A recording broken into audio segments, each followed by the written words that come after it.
It's James Murray, and it's Jack Mallon. And we're talking a little real estate on a day when Jack is insisting that green is the color, so I have my green pants on. And we're going to talk a little bit of real estate. There's a green hat here, and I'm going to wear it after we're off video. Just the way it is. Yeah.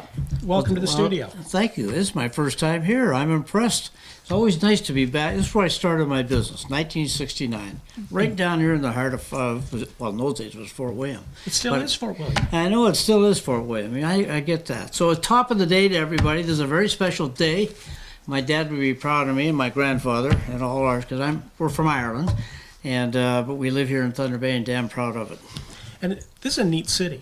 And we were talking the other day because of all places, Halifax was saying, with billboards all over the place, that Halifax is the place to invest and to buy a house. Well, what about Thunder Bay, Jack? Well, nothing against Halifax, because that's a great place too. They've got a lot of pubs there. I've been to most of them.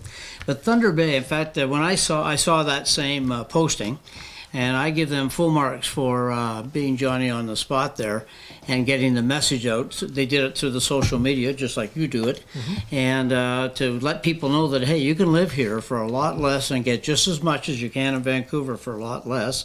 The numbers for Thunder Bay, by the way, we just pulled them up. You could buy a house in Thunder Bay for an average price of $234,000. They were $239,000, I believe, down there in Halifax, as compared to the Toronto or Vancouver, where it was north of $900,000, and get apples for apples, plus everything else that goes with our great lifestyle here in Thunder Bay.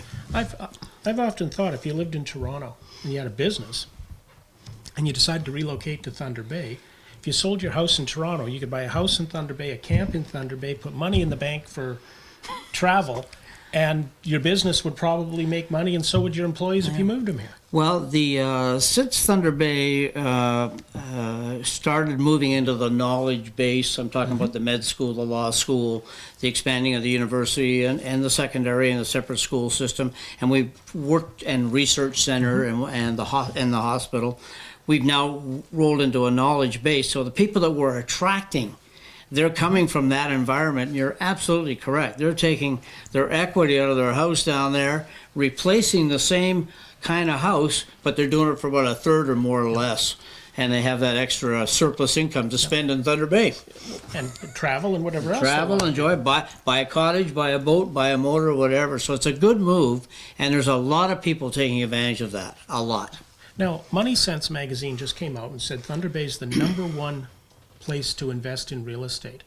What message does that send out across the country? Because that's a national magazine. Well, just like I did, because I'm a big Facebook user, I'm a big social network, and Royal LePage has spent a lot of effort and a lot of time across the system using the social network to get that message out. So that's when I got that, I rebroadcast that to my LinkedIn network, to my Facebook network, and hopefully people will share it and share it and share it, and to get that message out. So I put it out, and I also sent it to the City Fathers, because I believe I'm a little involved with this. I've been working a little bit with Doug Murray over at the Economic Development Corporation, and when they go down there, they want to start talking more about the lifestyle and our quality of life, instead of just saying locate your business here.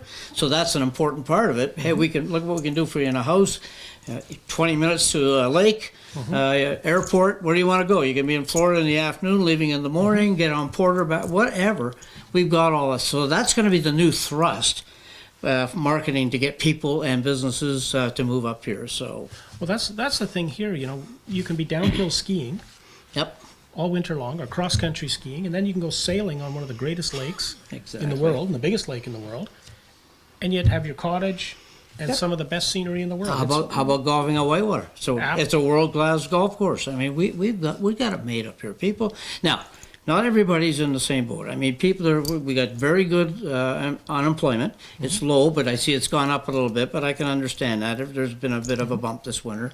But most people are working up here, and we've got a pretty good lifestyle. A lot of people have inherited the family cottage and whatever, so they've got a great lifestyle. And as we were just talking before, James, what's it, 10 minutes from one side to the other? Yeah. And 5 minutes from the lake as far as you want to go. And, I mean, we can get around here. It's wonderful. living here. For the people who might be viewing this living in Toronto with a cottage up near Aurelia. Come on up. Well, the thing is, if you're in Aurelia and you leave downtown Toronto, you could be up to a 4 or 5 hour commute depending on an accident on the road. And if you jumped on Porter, came to Thunder Bay, landed at the airport, and you could be at your cottage in 2 hours. Exactly. It's just that nice up here. Yeah, it really is. In fact, I've got a group coming up to thinking about moving their business up here, and before we look at any properties or businesses, I make sure I tour them around, and I take them and I show them the city, the university, the hospital, our downtowns, the way we're growing here. I try to sell them on the lifestyle. Then we go to work on the real estate component, and it's worked quite well for me over the years. So, and I'm very pleased about that. Now, you talk about the downtowns. So I'm going to get a little controversial on you. Good. What should we do in downtown Fort William? What can we do to improve this Biggest part of the city? mistake we ever made here, and I started my business right down the street, as I said earlier, at 106 Simpson Street, right on the corner. That's before they punched it right through, and then I moved to Lynn McIntosh's building on Victoria Avenue. When we got wind of what they were going to do, closing in and blocking off access to the downtown, to me, in those days, it was the kiss of death. And look, here we are. So if they don't take that thing down, I see there's an appetite for it now. I don't care what the hell it costs. They got to take it down.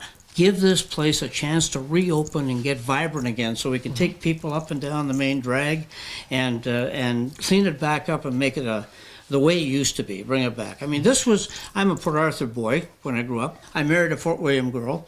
And I lived in the south side here, the Fort William side, for 25 years. Now I'm living on the north side for 25 years, so I'm a true Thunder Bayite. We love coming over here. I mean, it was just great. And so that, to me, you got to open it back up. We got, you got this beautiful city hall they've done. We've got a nice setup. We got that waterfront over there we were talking about that's not being used, in my opinion. Open it up. Let people come here. Because to me, at 4:30, 5 o'clock, it just folds up and there's nothing going on. The streets roll up. That's my first advice. I've got a lot of clients over here. The Larissa family have made a big commitment over here. The Roberto family, they want to get things going. But to get people down here, we got to open it up and make it vibrant so people can walk the streets again. It safely. was when the Larissa family opened up Renko Foods over here. It made a huge difference. Well, they're good operators, Yes. and in fact, we just finished filling up the last empty space over there at Centennial Square, and we all seen the retrofit he's done to the chapel's building. Beautiful. Doesn't that look great? And now he's bought another building just up the street, the old Canadian Tire. Okay. And he bought that, and he's got that being worked on. And I just sold the Habib building up the street to a new group coming in from Toronto. Okay. So things are happening. We're not, but to get it really rolling, let's open up this thing. Let's somehow figure it out. It's going to cost some money. I know that. Get ready for that. But I said to Shelby the other day, I saw her at a function. I congratulated her for bringing that out and stick with it, and I offered my help. And I know you would help, and everybody I talked to says, let's do it. So let's do it. The one that always surprises me about Victoriaville is they know where to put the pails on the ground to catch the leaks, but they can't fix the leaks. So maybe it's just time to take it down and make it an open area. And I guess the message there would be, if that's what you feel too, Thunder Bay, to contact your mayor, contact your councillors, and let's have a party. Let's make that place open. Let's make it going. They could test the citizens. I mean, have a couple of public meetings. Get a flavor for it so they don't get anybody up. Not everybody's on side. No. We know that. We got to be prepared for that. But you're asking my opinion. I just gave you my opinion. So you want to take it to the next level. That's what we got to do. They've done a great job, redoing the city, putting the DSAB thing, the courthouse, whatever. Some people are infilling, blah, blah, blah, but we're not quite there yet. So let's finish the job. Jack, I want to thank you for coming in, and let's do this more often. Anytime you want, James. I'll be here. All right.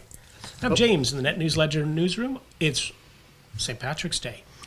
Have fun tonight.